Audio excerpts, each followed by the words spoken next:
Good day, grade 11s. Today we are going to go through a provincial examination, November 2025 paper. It's paper 2, chemistry. So just to go through it there, I'm going to scroll through the first page, which is our instructions and all, then proceed to the multiple choice questions, right? So now we're having our multiple choice questions there. Question number 1.1 reads the electron configuration there of an element is, so we're given an SP notation of this configuration, and then we're asked in terms of the valency of this element. So we need to know how many electrons are there. So according to this here, if we are to add all these 2 plus 4 plus 2, we're going to get a total of 8, right? So it means now we're having 8 electrons, right? So remember the electronic configuration, how we configure this one. The first shell is going to be complete with 2 electrons. Then after that, now the others are going to complete the next shell, which is our second energy level. So we're having, if we're to add there, it's going to be 1, 2, 3, 4, 5, 6, 7, and then the last one is 8 there. So in terms of our valence there, how many of these need to fulfill this shell there? So it means here, this one, if it's to accept electrons, it's going to accept how many electrons? 2 electrons. Therefore, our correct option is going to be option B, that says 2 there.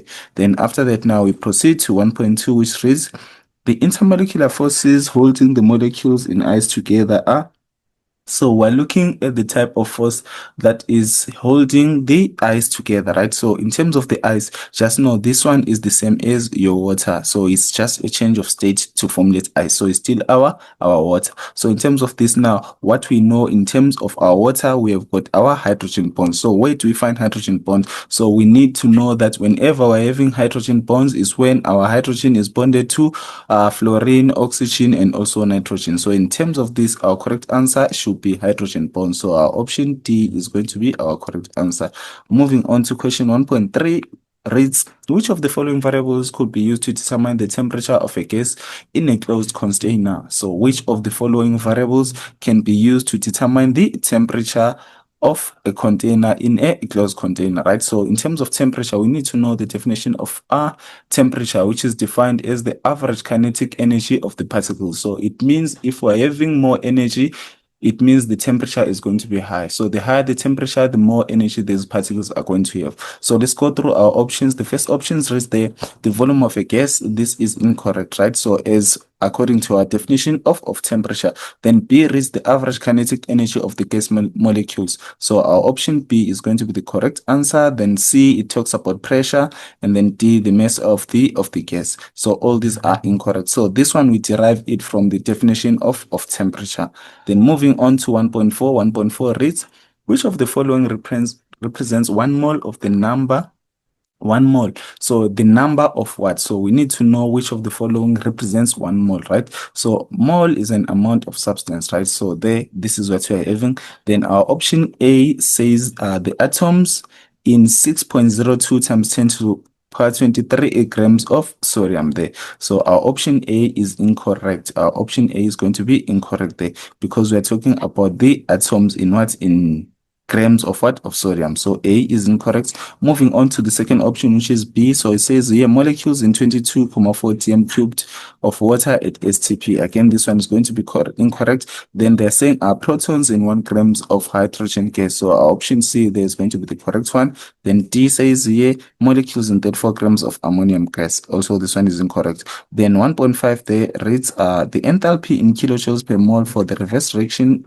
of the reaction below is, so we're given a reaction there. So by looking at this one here, we're given a negative, right? So a delta H is negative. Therefore, we know this is an exothermic reaction. So this is an exothermic reaction because our delta H is negative, right? So if you're asked why it's an exothermic reaction, it is allowed to use the symbol delta H is less than 0 as your reason. So this is a valid reason. So now they're asking us the reverse reaction of this, right? So it means the reverse reaction is going to be the opposite of this one. So instead of having an exothermic, we're supposed to have an endothermic, right? So it means our charge there, our energy should be positive. So here we're having a negative 120. It means the reverse is going to give us a positive 120 kilojoules per mole. So our option D is the correct one. Then moving on to 1.6, there is the process in which acids H plus and bases or H negative react to form a salt and water is called, right? So take note of one thing. if we're having something like this, there is a neutralization reaction. Do not like confuse these two with neutralization reaction, right? So where we are having an acid and a base, then in terms of this, they're saying the process in which acids, which is the proton, the H plus, and the hydroxide, which is your OH negative, react to form a salt and water is called, right? So option A says redox reaction.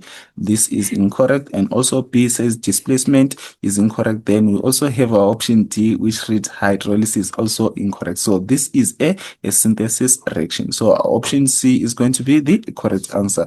Then moving on to question 2.1. 2.1 reads there, draw a Lewis diagram of methane, right? So methane, we need to know that consists of a carbon and 4 hydrogens, right? So it's CH4. So our methane is CH4. So having our CH4 now, we're asked to draw a Lewis diagram. So if you can look at the configuration of carbon, you'll find that carbon has got how many electrons? 4 electrons on its outer shell there. So 4 electrons of around the carbon atom. And then remember, for it to be complete, then now we have our hydrogen. So how many hydrogens are we having there? According to our formula, we're having 4 of them. So it means I'm going to add an H there, an H there at the top again, like that, and then an H again here, and also an H way at the bottom. This is the Lewis diagram of methane derived from CH4. Then moving on to 2.2 reads there, what is the name of the special kind of bond found inside the methane molecule, right? So inside the molecule here, methane, our CH4, we have what we refer to as a covalent bond, right? Covalent bond. So our answer is going to be covalent bond, right? So remember, if we're saying covalent bonding, they were talking about the valent electrons, the electrons that are found on the outer shell, that are the ones that are used for bonding. Then 2.3 is there, answer the following questions about magnesium chloride. So this is our MgCl. Then they're saying make use of Lewis diagrams to indicate the transfer of electrons between magnesium and chloride. So there is a transfer of electrons.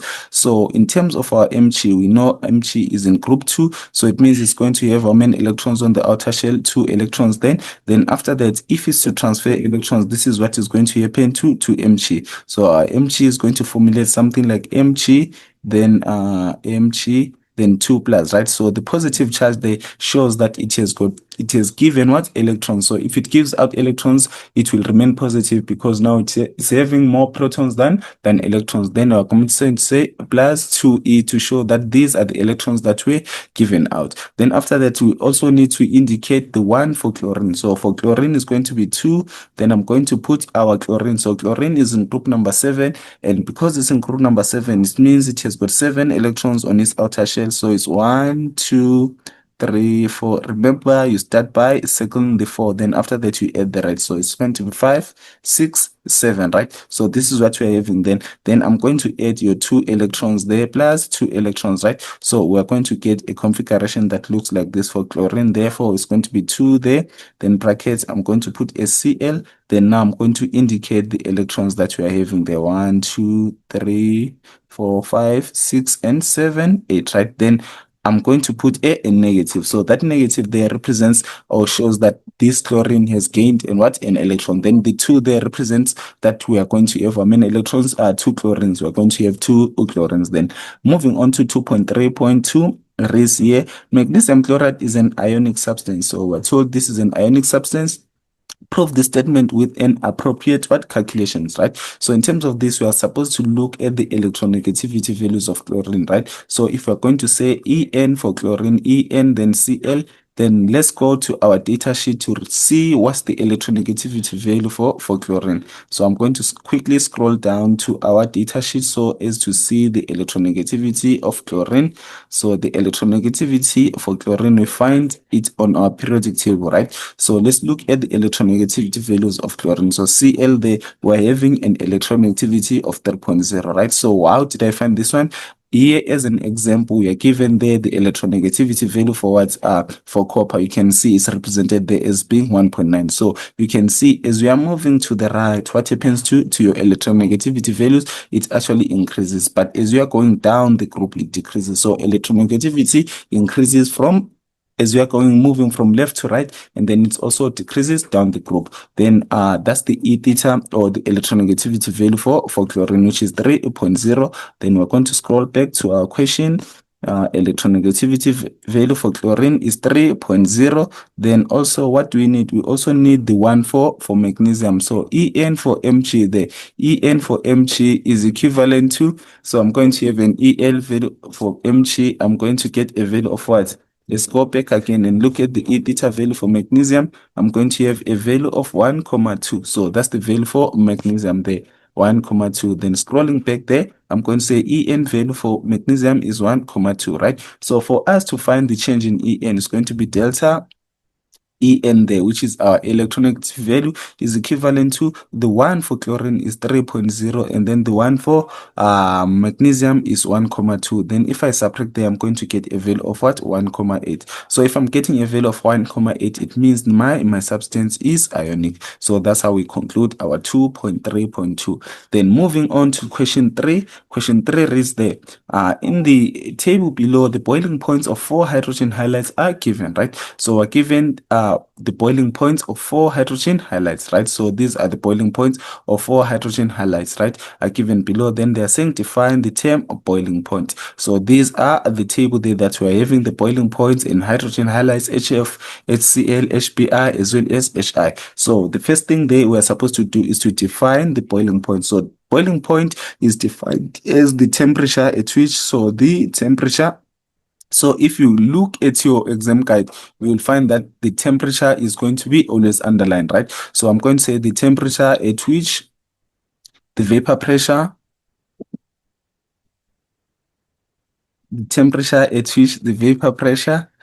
equals atmospheric pressure, equals atmospheric pressure. So this is how we define our boiling point. Please make sure to use your exam guide when it comes to definition of terms, right? Then 3.2 says here, what is the relationship between the strength of the intermolecular forces and boiling point, right? So let's look at the intermolecular forces and the temperature, right? So if we can look, the relationship between intermolecular forces is that whenever you are having a stronger intermolecular force, you are also going to have a higher boiling point. But take note, do not use the relationship that says HF, the intermolecular forces, is directly proportional to the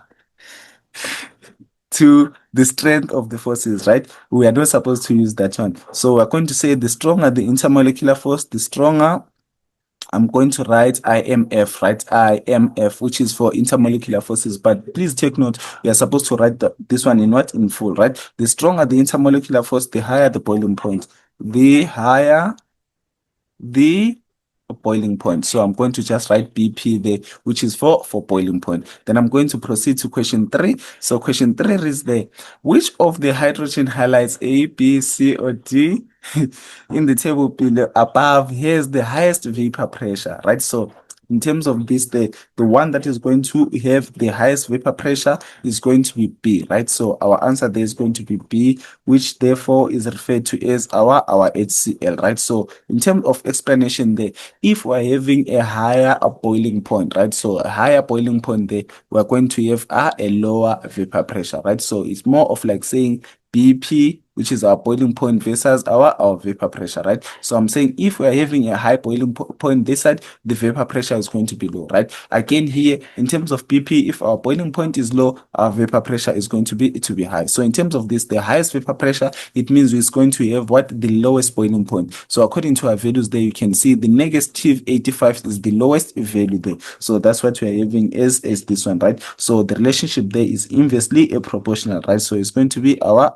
lowest there. And then giving a relationship, say lowest boiling point, I'm going to write BP there. So we know vapor pressure is inversely proportional. Vapor pressure is inversely proportional. So inversely proportional to boiling point.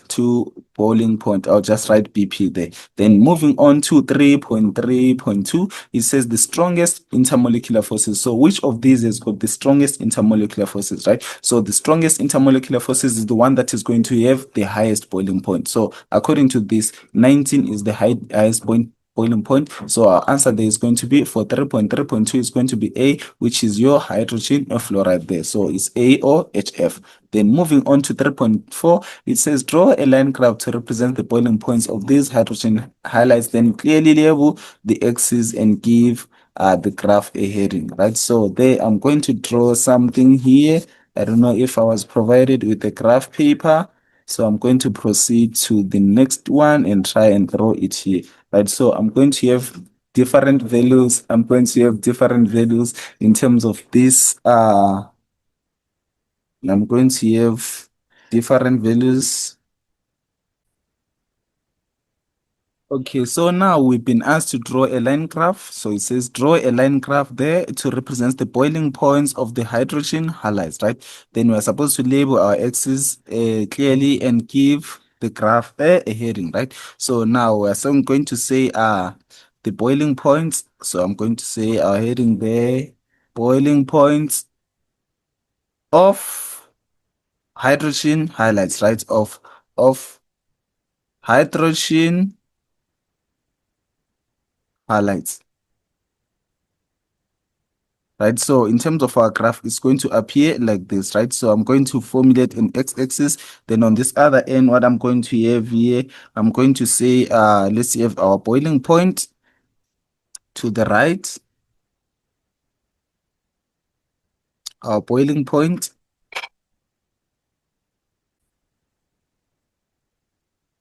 Okay, so then from our graph, they were supposed to plot these values that we are having there.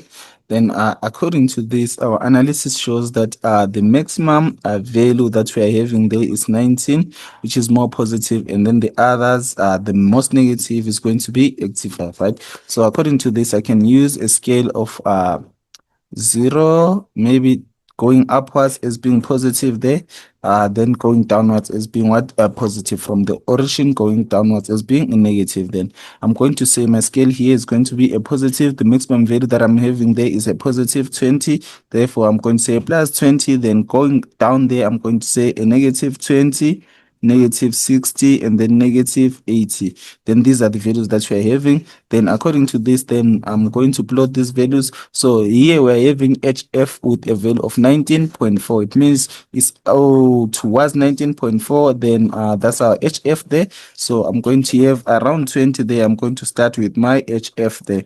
Then after that, the next value that I'm having, is going to be a negative 85. Then there is also a negative 35, so it's a negative 85. Therefore it's almost here, so it's a negative 85, so I'm going to put it somewhere there. So according to this, our 85 there is HCl, so I'm going to have our HCl there at the bottom. So then after that, the next one according to the table there is 67, which is our HBr. So I'm going to say around here I'm having a value of 60, therefore I'm going to put a 67 there, which is our HBr. And then finally we also have our HI, which is our hydrogen iodide there, which is negative 35. So it's going to be in between 60 and that one. Therefore, I'm going to have my HI. Then after that, I'm supposed to join all these points there. So I'm going to use a black color there to join all these points. So we are going to have a graph that looks like that there. So this is how it's supposed to appear. Then I'm going to proceed to 3.5 that says compare the compounds there. Compare the compounds A and B, and refer to the intermolecular, the type and strength of the intermolecular forces and energy needed to explain the difference in boiling points between hydrogen halides, right? So this is what we are having according to the question. Then I'll proceed and say here, in terms of the comparison there, I'm going to compare the hydrogen halides. So the first one that I'm going to mention there is going to be our hydrogen halide, right? So it's hydrogen halide there. So which is our A, or I can just say A there, right? Or HF, right? So HF there at the top, the one that is the highest boiling point, which is our hydrogen halide A there. So I'm going to say according to this, have hydrogen bonds. So I'm going to say this one has got hydrogen bonds, right? So HF has hydrogen bonds. I'm going to say he has got hydrogen bonds, right? Then after that, now after having hydrogen bonds, we're going to proceed and say The others, what do they have there? I'm going to have like A and B. So they're saying A and B. So B is HCl. According to that HCl there, what do we have there? They're saying compare compounds A and B and then refer to the type of intermolecular forces.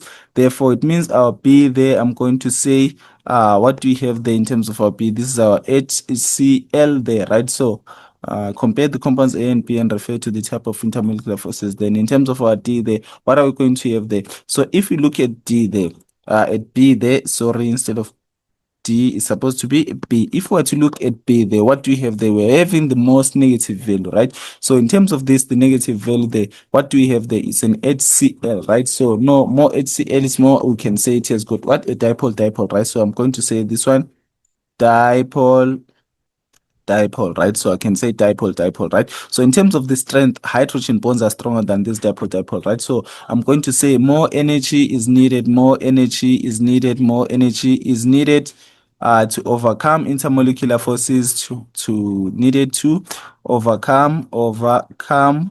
I'm going to write IMF for intermolecular forces, right? In A than in D, in A than in D, right? In D. So it means here we need more intermolecular. The stronger the intermolecular forces, the more the energy is needed, right? To overcome intermolecular forces in what? In A than in D. This is because we deduced in terms of the boiling points. A has got a higher boiling point, while D has got a lower boiling point. Then moving on to question number 4. Question number 4 reads here. So question 4 reads, the diagram below shows a sketch graph of the product PV against P for 1 mole of oxygen gas at 0 degrees, the solid line, right? Then after that, the dashed line represents the relationship of 1 mole and an ideal gas at 0 degrees. Then the first statement then is asking us to define, right? So definition of terms there, refer to exam guide. It says here, define what is meant by the term ideal gas, right? So it's is a hypothetical. So this one, it is a hypothetical, hypothetical, okay, hypothetical guess that will obey all gas laws, right? Obey all gas laws under all conditions of temperature, under all conditions of temperature. Allow me to use degrees Celsius and pressure, right? And pressure, like that. Okay, so that's how we define our ideal gas. Then they're saying exactly 3 moles of a gaseous compound occupies a volume of this at 15.8 degrees Celsius. Then calculate the pressure of the gas at this temperature in kilopascals, right? So now, according to this, we're going to use or manipulate the formula that says PV is equivalent to nRT, right? So PV is equivalent to nRT, right? So where your P is the pressure, then I'm going to say P. Then in terms of the volume there, let's look at the volume. How much volume are we given in terms of this, right? So I'm going to say the volume there that is given, it says there, according to this there, what do you have there? Dash line represents the volume relationship of 1 mole of a gas at that temperature. Then what do we have there? We're having this volume in dm cubed, right? So it says calculate the pressure of the gas in what? In kilopascals, right? So that's the volume that we're having. Then I'm going to convert that volume to cubic centimeters, right? So if we were to convert it, what are we going to get there? We're going to get a volume of what? 0.012. 0.012 is equivalent to then the n there. So the n refers to this number of what? Of moles, right? So we're having 3 moles there, right? So I'm going to say 3 multiplied by 3. Then the R is our gas constant, right? So it's there on our data sheet, which is a value of what?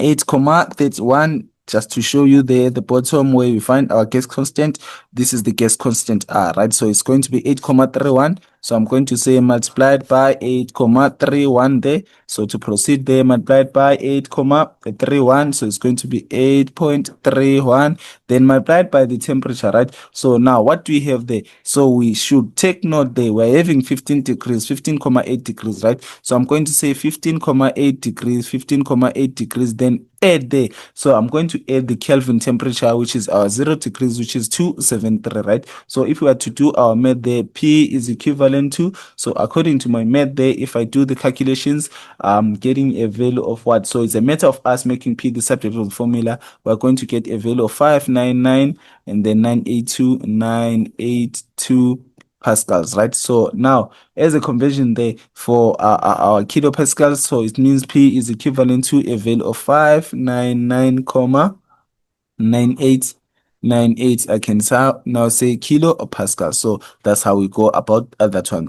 Then after that, now they're asking us 4.3, which says if the volume of the container in the reaction in question 4.2 is doubled, what will happen, right? What will happen to the pressure of the gas, right? So we're focusing on the pressure of the gas. If this one is actually what? Doubled, right? So write only increase, decrease, or remain the same, then explain your answer. So our correct answer there is going to be decrease. So we're going to say decrease.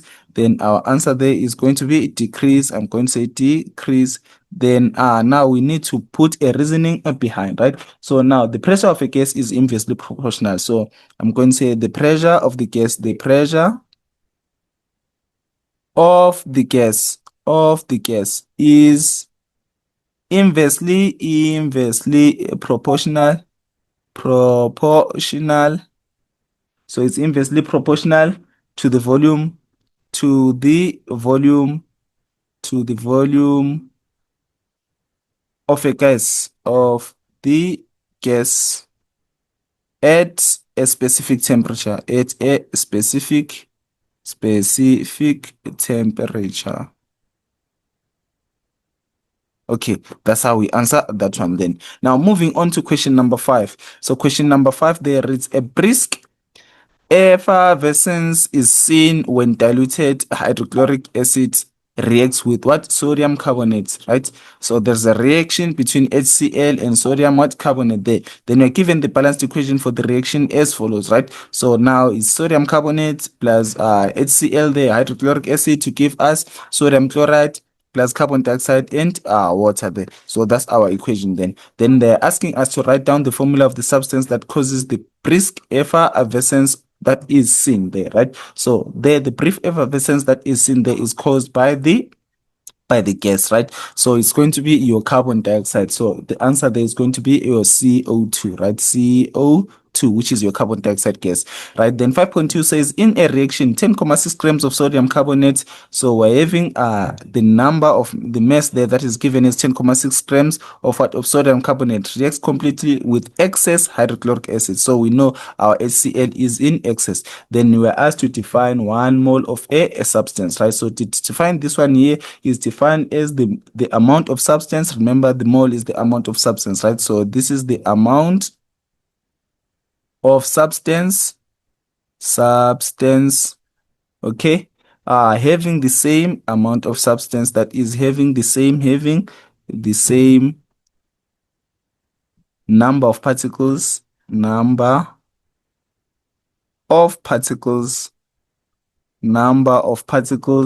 as there are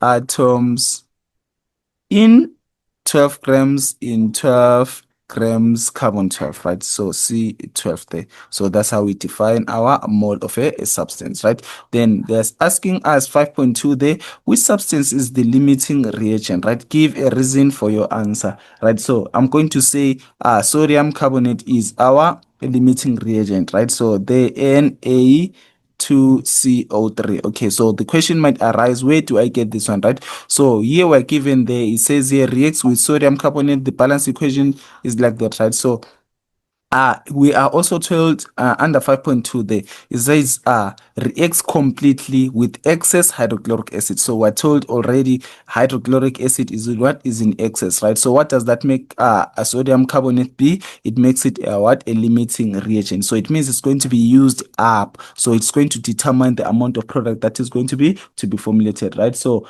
because now the reason behind there, I can say because it reacts with excess excess HCl. So we're told there at the top that HCl is in excess, right? Then 5.2.3 is there. Calculate the mass of carbon dioxide produced during this reaction, right? So we're looking for the mass of what? Of carbon dioxide there that is going to be produced during this what? Reaction, right? So for this one there, we are supposed to say 5 point what? 5 point, okay, 5.2.3 there. We're asked to calculate the mass of carbon dioxide there. So I'm going to proceed and say, in terms of this, what you are going to do there is to calculate the mass there, right? So let's start with the data that we are having, right? So let's calculate the molar mass of what? Of sodium carbonate, right? So it's going to be Na2CO3 is equivalent to, so according to this, we know the mass for sodium there is going to be 23, right? So I'm going to say 23. Then according to this, we're having two sodiums. Then I'm going to say plus. Then our carbon dioxide there is carbon 12. Then multiplied by only one carbon. I'm going to proceed and say plus. Then our oxygen there, we have got 16. And then we've got having three oxygens, right? So if we were to do our math there, we're going to get a value of what? If I add 23 times 2, then plus 12 times 1 plus 16 times 3, I'm getting a value of 106, right? So remember, this is the molar mass, so it's going to be in grams per mole, relative molecular mass of this there, right? It's going to be in grams per mole. Then proceeding to the next part there, now we're supposed to calculate the number of moles, right? So the number of moles of what? Of sodium carbonate, right? So in terms of this, the formula for sodium carbonate is equivalent to the number of moles there is m all over m, the mass all over the molar mass, right? So if we were to proceed there, is equivalent to, so according to this, what are we given? We're given the mass of this sodium carbonate, right? So is 10,6, right? So it's going to be 10,6 there. This is the given mass. So I'm going to say 10,6 all over the whole molar mass, right, which is 106, right? So if we were to do our math there, we're going to get a 10,6 divided by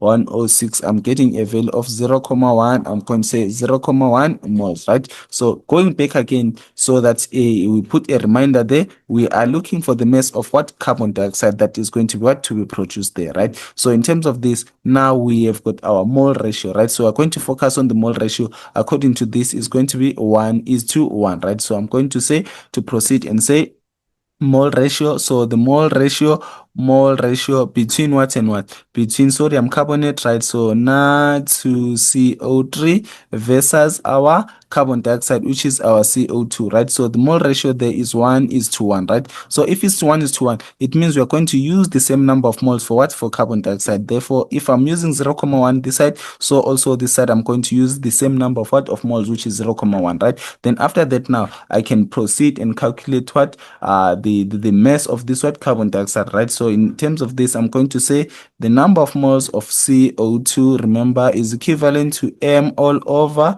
m, right? So to proceed there, I'm going to say the number of moles we already have is 0,1 is equivalent to the mass that is given there. This is what we're looking for, all over the molar mass of carbon dioxide. Remember, carbon is 12, right? So I'm going to say 12 times 1, and then I'm going to say plus, then our oxygen is 16, then times 2, right? So if we do the mass there, the molar mass, making it the subtractive formula, we cross multiply. So it's going to be 0,1 multiplied by 44. Therefore, we're going to get a value of what? 4,4 grams. So this is the mass of what? Of carbon dioxide that is going to what? To be produced there. So we're done with that question, which is our 2.3, if I'm not mistaken. Yes. Then proceeding to question 5.2.4 is the calculate the mass of what? So we're looking for the mass of sodium chloride, right? So as a product, so sodium chloride, if you can look there, is a product produced if 4,87 dm cubed of carbon dioxide is produced at what? Is STP, right? So to proceed in terms of this, now we're going to say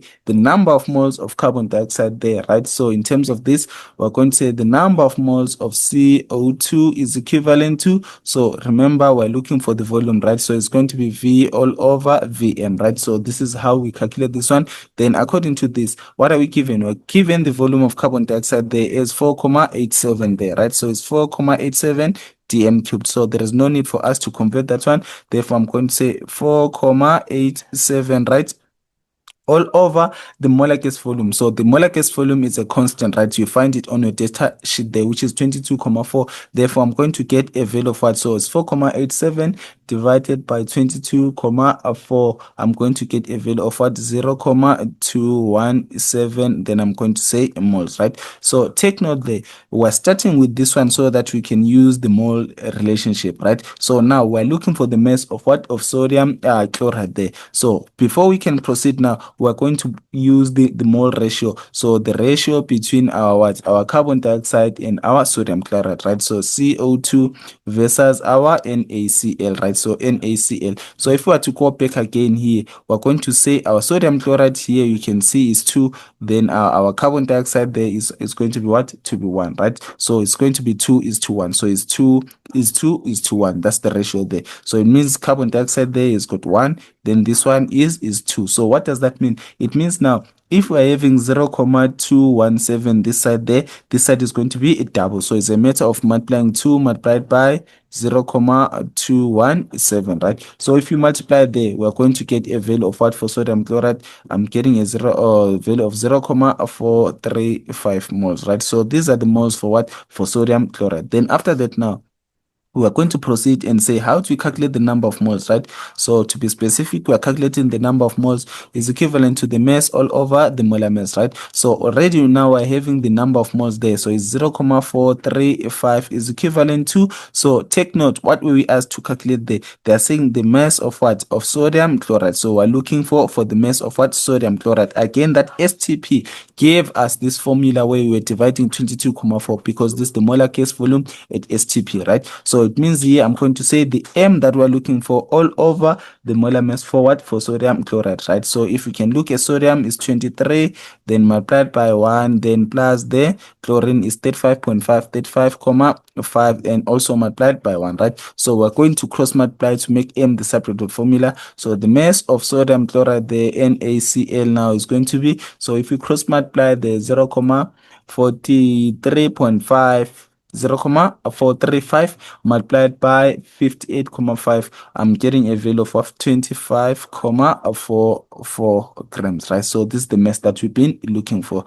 So with that being said, we are done with that question. So proceeding to the other question there, which is our question 5.3, says here the empirical formula of a gas is NO2. Then 46 grams of this occupies 11.2 dm cubed at STP, again standard temperature and pressure, right? State Avogadro's laws that you will use with this information, right? So now let's state our Avogadro's law there. So I'm going to say 5.3.1, right? So this is our question. Then I'm going to say 1 mole of any gas, 1 mole of any gas, right? Of any gas occupies the same volume at the same temperature and pressure. At the same temperature and pressure. Okay, so that's how we attempt 5.3.1. Then moving on to 5.3.2, they says find the molecular formula of this compound, right? So now I'm going to make use of a statement for us to be able to explain this one, right? So 5.3.2, right? So it means here, if 46 grams, according to this, what do we have there? We're told 46 grams, right? So I'm going to say if of 46 grams occupies, we're told half there. Half of the molar gas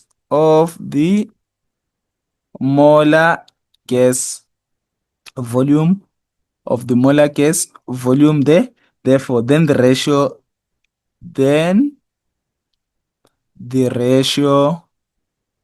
is 2:1, right? So it's half. Therefore, it means it's 2:1, right? So now to conclude there, that's molecular. That's the molecular formula to be able to occupy 22,4 dm cubed STP is N2O4, right? So that's how we work out question 8.3.5.3.2 there, right? That's how we answer that question then. Moving on to question 6, right? So here they're saying start on a new page and all, right? So they're saying the diagram below represents the potential energy changes. So we're looking at the potential energy changes for an endothermic reaction, right? So the type of reaction that absorbs heat from the surroundings, right? Then after that, now we are asked to analyze, maybe just by analyzing. Then after that, now they're asking us what is going to happen, what is going to happen there, what will happen to the temperature of the surroundings, right? So what is going to happen to the temperature of the surroundings of the above reaction, right? So now what is going to happen in terms of this day is that the surroundings is going to be cooler, right? It's going to get cold. Why? Because this is an endothermic reaction and absorbs it from the surroundings, right? So surroundings there, I can say surroundings. What happens to the surroundings? Surroundings cool down, right? So because this is a reaction that absorbs it from the surroundings, right? Then proceeding to the next part there, it says which lettered interval or combination letters on the diagram represents activation energy for the reverse reaction, right? So we're looking at the reverse reaction, right? So the reverse reaction is going to be this one there that represents the reverse reaction, right? So it means now we're going to have N and E as our letter, right? So it's going to be E there. So our E represents the reverse reaction. Then proceeding to 6.3, it says if a catalyst could be used, right? So if a catalyst could be used to improve efficiency of this reaction, explain how a catalyst would affect the potential energy in this reaction, right? So it means a catalyst is a substance that speeds up the rate of reaction. So having said that, it means now what is going to happen there is that it will lower activation energy. So if a catalyst, it will lower activation energy, it will lower activation energy activation energy. So it will lower the activation energy by providing an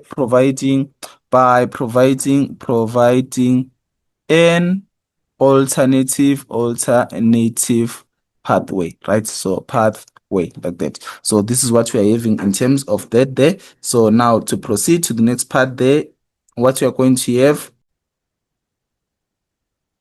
So now we're saying the next question says read through the graph in your answer book and indicate the changes of the reaction when using a catalyst using a dotted or a dashed line, right? So I'm not going to read through. What I'm going to do there is to make use of this graph that we already have here. So I'm going to just like use a dotted line, right? So look at so we're trying to lower the activation energy there. So this is the part that this one is going to have to follow like that, right? So that's how it's going to look like. Then to proceed to the next question, which is our question 6.4, they're saying using only letters from the graph above, derive a mathematical formula to calculate the change in enthalpy of this reaction, right? So the change of enthalpy in this reaction, right? So remember your enthalpy is going to be, I'm going to say delta H is equivalent to H products, right? Basically, this is what we're having minus H reactants, right? H reactants, right? Then it means here I can conclude and say our delta H is equivalent to.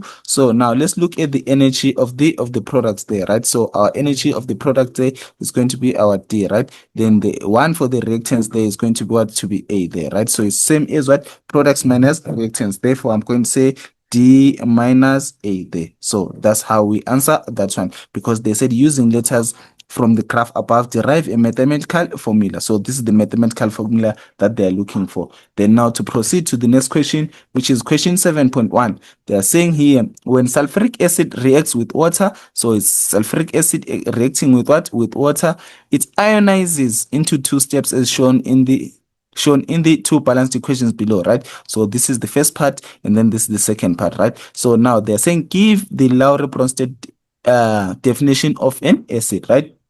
So an acid, according to this, it is a proton donor, right? So it is a proton or proton like that.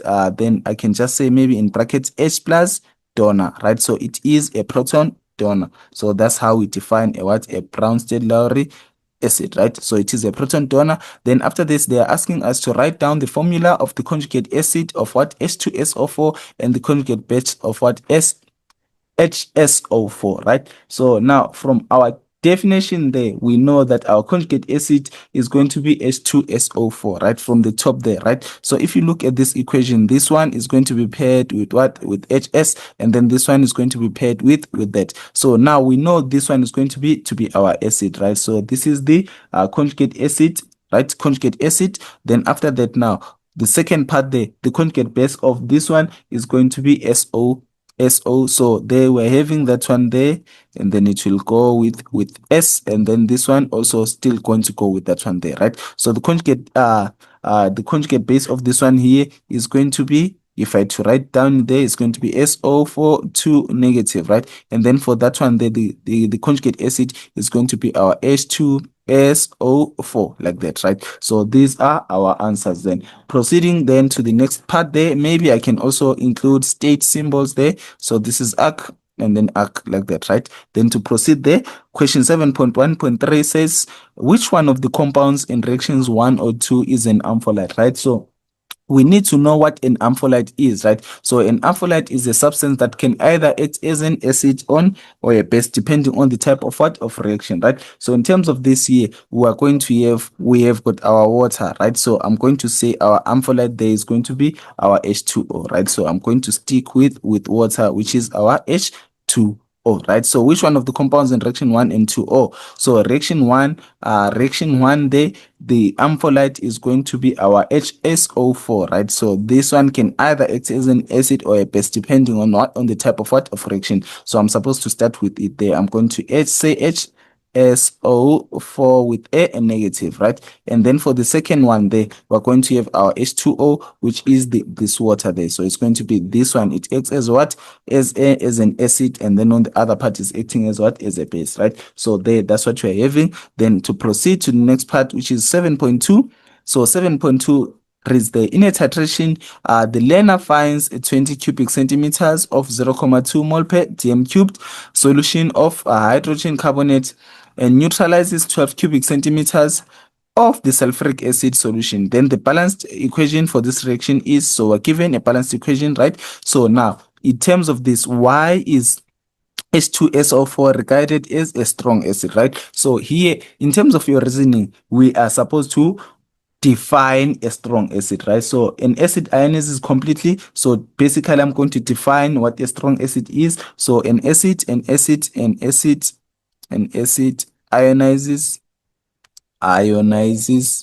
completely, right? Completely. Okay. So completely in water, in water. Okay. This is in water, to form a high concentration, a high concentration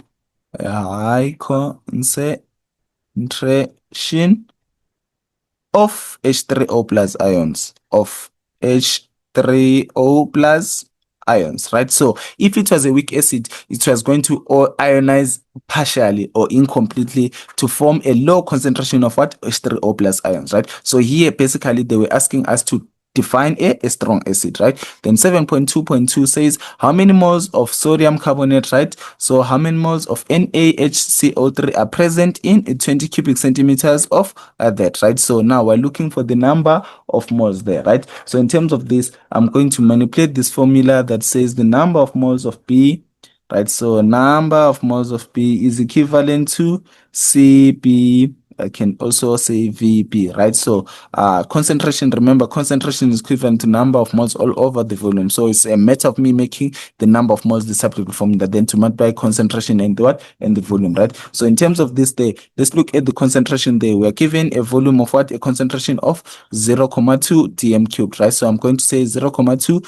therefore I'm going to say 0.2, then multiply with the volume, right? So look at the volume that you're given there. You're given a volume of what? 20 cubic centimeters, right? So this 20 cubic centimeters, we're supposed to convert it to dm cubed by multiplying it by 1,000, right? So I can just say 20 multiplied by 10, dividing it by 1,000, 10 negative 3, like that, right? So it means now if I do the math there, 0.2 multiplied by 20 times 10 exponent negative 3. I'm getting a value of 4 times 10 negative 3 moles, right? So these are the number of moles, right? So that's our answer then proceeding to the next question. The next question there is 7.2.3, right? So we're asked there to determine, it said determine the number of moles, right? So we're looking for the number of moles specifically of H2SO4 that are neutralized, right, by 20 cubic centimeters of 0.2 moles of what? Sodium hydrogen carbonate, right? So now